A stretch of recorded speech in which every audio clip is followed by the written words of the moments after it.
আজকে যেহেতু বৃহস্পতিবার এই জন্য নিরামিষ। আর এই দেখো এখন আমার দুধ গরম হয়নি, তো চলো দুধটা গরম করে নিই, সব রান্নাবান্নাগুলো করে নিই ছটপট। অনেক দেরি হয়ে গেছে, বাজারে গিয়েছিলাম তো ওই জন্য এত দেরি হয়ে গেছে। চলো বন্ধুরা রান্না করে আবার বন্ধুরা আমার রান্নাবান্না কমপ্লিট। এত ঠান্ডা লাগছে, কমপ্লিট হয়েছে। দেখো এই দেখো ওলকপি ভাজা করেছি, এই যে সিম ভাজা, আর এই মূলো শাক ভাজা, আর এই যে এখানে রয়েছে যে ঝোল, লাউডার ঝোল, যেটা আমার খুব প্রিয়, আমার ভীষণ পছন্দ, পুরো গরম গরম। এই যে লাউডাটার ঝোল, আর এইখানে রয়েছে গরম গরম ভাত, সব ধোঁয়া ওঠা।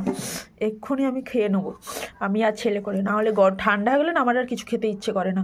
গরম গরম আমার ভালো লাগে সবসময়, এই জন্য একটু দেরি করেই রান্না বসাই।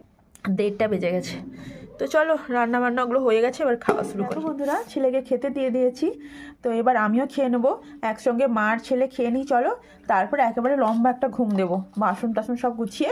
তো চলো বন্ধুরা আজকের মতো